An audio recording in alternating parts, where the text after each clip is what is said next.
A esta hora de la mañana llegan las conversaciones que importan en Cuatro Cabezas. 7 de la mañana con 33 minutos, no hemos parado de hablar respecto de la situación en Ecuador en medio del recrudecimiento de la violencia en dicho país, vinculada, claro, al crimen organizado, al narcotráfico. Recordemos que 13 atacantes armados con fusiles irrumpieron en el canal de televisión TC, obligaron a las personas a tirarse al suelo durante una transmisión en vivo, finalmente fueron capturados por la policía. También se reportó que otro grupo de delincuentes irrumpió en la Universidad de Guayaquil e intentó secuestrar a personas en su interior. Toque de queda, policías secuestrados y el capo criminal prófugo. Es la situación que vive Ecuador, crítica por estas horas. Vamos a tomar contacto con un colega, un periodista, analista ecuatoriano además, Martín Pallares, quien amablemente ha accedido a conversar hoy con nosotros. Martín, bienvenido a Cuatro Cabezas, ¿cómo estás? Hola Ignacio, ¿qué tal? Buenos días. Cuéntame, ¿cuál es tu situación en este minuto? ¿Dónde te encuentras exactamente? No, yo estoy en mi casa, todavía es temprano acá en Quito, estamos creo que 2 horas más temprano que Chile. Han sido un par de jornadas absolutamente terroríficas, de mucha incertidumbre, de mucho miedo, con una población que está en shock. Ayer, luego del episodio del canal de televisión, la gente decidió dejar sus lugares de trabajo, ir a sus casas, y la ciudad ha estado absolutamente desértica. Oye, Martín, a ver, para poder tratar de entender la trama, ¿no? Desde acá, partamos de la base que el presidente Daniel Noboa declaró estado de excepción. Todo esto luego de que el domingo se fugara de la cárcel de Guayaquil José Adolfo Macías, alias Fito, líder de los choneros, que entiendo es el brazo operativo del cartel mexicano de Sinaloa. ¿Quién es este personaje? ¿Cómo logró escapar? ¿Y por qué esto abrió la compuerta a una serie de revueltas en varias cárceles ecuatorianas? Bueno, la fuga de Fito no se sabe exactamente qué día fue. Como tú dices, del domingo se supo de la fuga, pero porque se hizo algún operativo en la cárcel y él no apareció. Se dice incluso que pudo haber fugado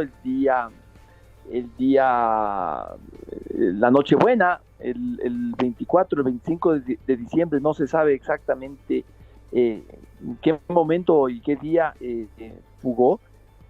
Acuérdate que no solo es Fito, ¿no? También hay otro narcotraficante que se llama Colón Lor, que es de otra banda. Este es de los Lobos, Fito es de los choneros. Ambos carteles trabajan para carteles mexicanos, como tú dijiste. ¿Y ambos se fugaron? Ambos están fugados, sí. ¿Y corresponden a carteles rivales? Son carteles rivales. Olmedo se fugó un día luego de haber sido detenido. Él fue detenido porque se descubrió que estaba tras la muerte de la fiscal, la señora Diana Salazar. Pero Fito, bueno, si vamos a hablar de Fito controla quizás el cartel más grande del Ecuador.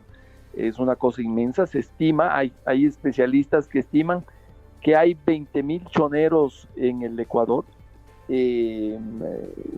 todos dedicados al tráfico de drogas. Tú tienes que entender que Ecuador se convirtió en muy poco tiempo, en muy pocos años, en un sitio de tránsito por donde pasa la droga que entra sobre todo de Colombia, y es exportada a los mercados internacionales desde sus puertos que dan al Pacífico, ¿verdad?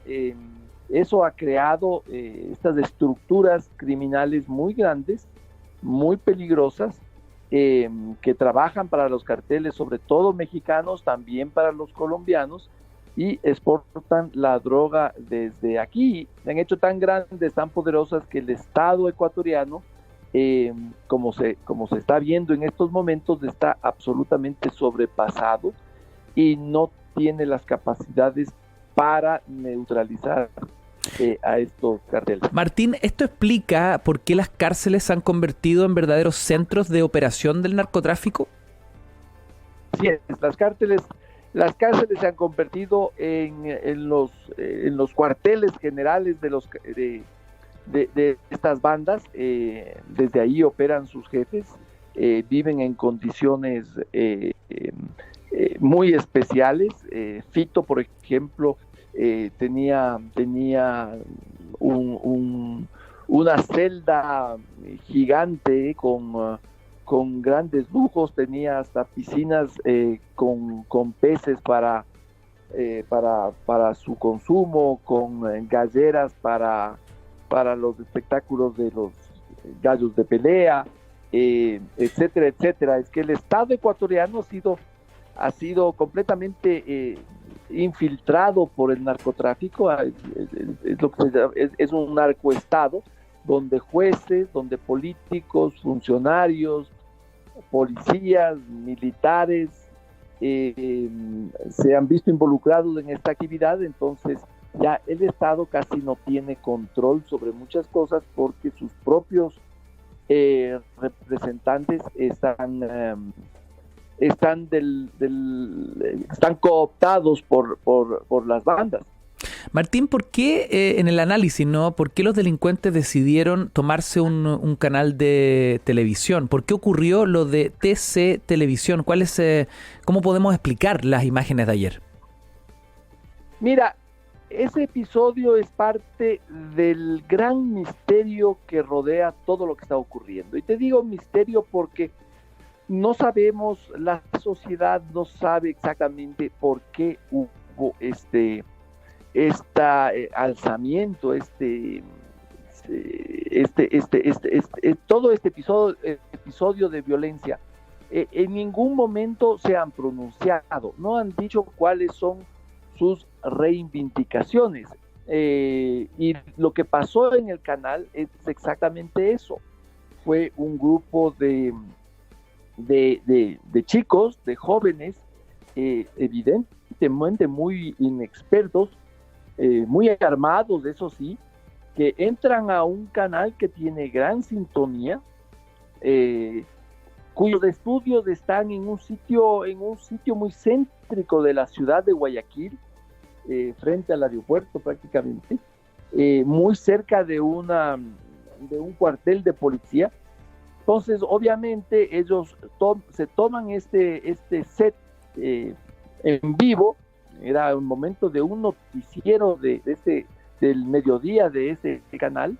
Entran, toman de rehenes a esta gente y obviamente en poco tiempo la policía llegó. Los detuvo a todos. Da la sensación que fueron al sacrificio. O sea, por un lado uno dice, ¿qué buscan? Demostrar su poder, desafiar la autoridad, es decir, podemos hacer lo que queramos. Pero por otro lado, como bien dices tú, se veían muy inexpertos, poco hábiles. Las imágenes uno puede ver que no están haciendo nada en específico, entre que golpean a sus rehenes, se pasean de un lado a otro, muestran sus armas por la televisión y al poco tiempo son detenidos por la policía. Todo se vuelve un poco absurdo, ¿no? Sí, aparentemente de lo que se ha visto y de lo que se sabe, quisieron hacer un pronunciamiento. Ellos estaban pidiendo los micrófonos, nunca pudieron hacerlo. Es como que no fueron capaces de controlar totalmente la situación y no hubo un pronunciamiento, que es lo que parecería que querían hacer, pero no lo hicieron. Entonces, claro, no sabemos cuál fue el motor. Ahora, como sea, claro, esto amenaza la estabilidad y sin duda la seguridad del país. Las imágenes ya han dado la vuelta al mundo. Ahora, intentar recuperar el control de las cárceles, que entiendo es el primer gatillante de este conflicto, ha tenido ya consecuencias. Se registraron manifestaciones violentas en el noreste del país, entiendo cerca de la frontera con Colombia, una provincia controlada por las bandas delictuales. ¿Qué más ha venido ocurriendo después de que estas 6 cárceles, que son todo un símbolo, como bien tú decías, controladas por el narcotráfico, entraron en una suerte de gran rebelión? Mira, este ha sido un operativo a nivel nacional. No es solo lo que ocurrió en Guayaquil o lo que ha ocurrido en Quito, donde se han incendiado automóviles, etcétera. Esto ha pasado en casi todo el país, desde la frontera con Colombia hasta la frontera con el Perú. Han sido una serie de ataques. Son ataques más bien pequeños, si se puede llamar esto pequeño, pero que tienen su cierta espectacularidad, salen en los medios, ¿no es cierto? Esto todo tiene aterrorizado a la población. Han sido incendios de vehículos, han sido secuestros de policías, asesinatos de policías. Todavía no hay la cuenta, pero ayer de lo que se vio, por lo menos 3 policías fueron asesinados en distintos lugares, en pueblos pequeños, en pueblos un poco más grandes. Se han tomado carreteras. Es una especie, para que tengamos la idea de lo que está ocurriendo, es una especie, se parece mucho a los paros estos que hubo en octubre del 19 acá en Ecuador, luego en junio del 2020, mucha violencia, tiros al aire, acoso a la población. Haz de cuenta que fue una especie de parecido al paro que hubo en Chile, asimismo en el 2019, pero sin una reivindicación política. Es simplemente el terror, el fuego, los disparos. Lo analizábamos ayer, hicimos en algún minuto el símil justamente acá al aire, decíamos, esto más que un estallido social, se asocia a un estallido narcodelictual, digamos. Sí, mira, esto es un tema de poder también, es un tema, yo creo que también es un tema político. El narco ha logrado acumular gran poder económico, gran poder logístico, pero también ya llega un momento en que quiere competir con el Estado. Es un choque donde quiere exponer sus capacidades frente al Estado, al Estado central. Aquí es evidente que hay una presión al gobierno para conseguir ciertas cosas. Puede ser que sea la liberación de más narcotraficantes, o que no se lo haya trasladado a este señor Colón Loor, que es el que se escapó hace poquito, porque algo se escuchó a los presos decir que no querían que haya traslado. Es una demostración de poder para que el Estado esté sometido, y entonces tiene esta faceta, ¿no? Es estos carteles que han acumulado mucho poder económico y logístico, que quieren someter al Estado, en este caso administrado por el gobierno de Daniel Noboa. Ahora, decimos acá, este gallito, esta pugna, lamentablemente sigue teniendo consecuencias, incluso que involucran víctimas fatales. Y digo porque fue fuerte y claro. Noboa declaró: no vamos a negociar con terroristas. ¿Qué significa eso en la práctica? Sí, mira, ayer hubo un cambio. Noboa había decretado el estado de excepción, pero inmediatamente luego de lo del canal de televisión, declaró que el país estaba en estado de conflicto armado interno. Claro. ¿Qué significa estado de conflicto armado interno? Eso significa que se ha declarado una guerra. Entonces, las Fuerzas Armadas ya tienen otro nivel de permiso para actuar de una forma más drástica, ¿no es cierto? Se ha declarado que estas bandas son terroristas y son objetivo militar. ¿Qué quiere decir esto? Que el tema, por ejemplo, del uso progresivo de la fuerza ya queda atrás, y aquí ya son objetivos militares. Entonces pueden entrar a un lugar donde están reunidos estos miembros de las bandas y disparar a mansalva. Entonces ya es un estado superior, ¿no? El Estado está declarando que hay una guerra en el país, y por eso se le da las facultades a las Fuerzas Armadas de actuar de forma mucho más radical que en un estado de excepción. Ahora, mientras esto está ocurriendo, es decir, militares con todas sus facultades persiguiendo a los terroristas, al narcotráfico, ¿en qué consisten las limitaciones de los derechos ciudadanos por estos días, entendiendo el estado de excepción? ¿Cómo empieza a ser la nueva normalidad del ecuatoriano, digamos, de a pie, cualquiera? Bueno, es una normalidad de desconcierto absoluto, Ignacio, porque este país no tiene una historia de violencia, no tiene una historia de acciones de este tipo. No es como nuestra vecina Colombia, que conoce esto, ¿no es cierto? Es una sociedad que desde los años, qué sé yo, que en los años 80, 90 tuvieron grandes episodios con el narcotráfico. Entonces es una población que está absolutamente desconcertada, que no sabe cómo actuar, que no sabe en qué momento y dónde va a haber una acción terrorista.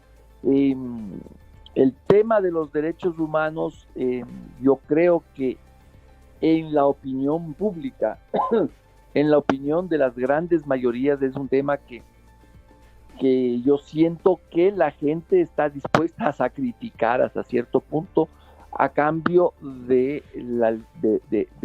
la protección, de la seguridad.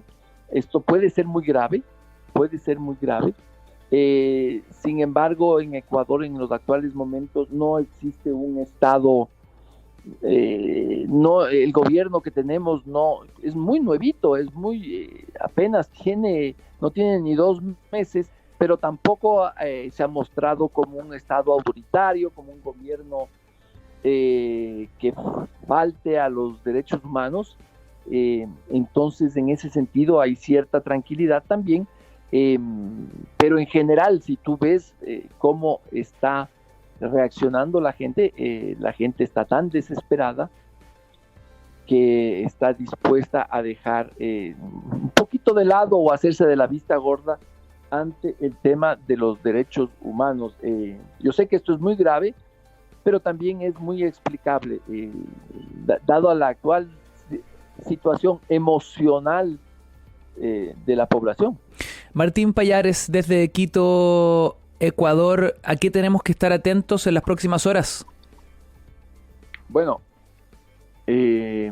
a lo que hagan las dos partes en conflicto, las Fuerzas Armadas como representantes del Estado, la policía también, y por otro lado, lo que hagan estos señores de los carteles. También tenemos que ver cuál es su real capacidad para sostener un tipo de enfrentamiento de este tipo. Se ha visto que ellos tienen las capacidades de actuar en gran parte del territorio nacional con gran libertad, pero veamos si en las actuales circunstancias esa capacidad sigue estando operativa. Yo creo que eso es lo que hoy va a esperar la población ecuatoriana, que está, como te digo, en un estado de shock absoluto. La situación, como les decíamos, en Ecuador es crítica a estas horas. El análisis de Martín Pallares, periodista y analista ecuatoriano.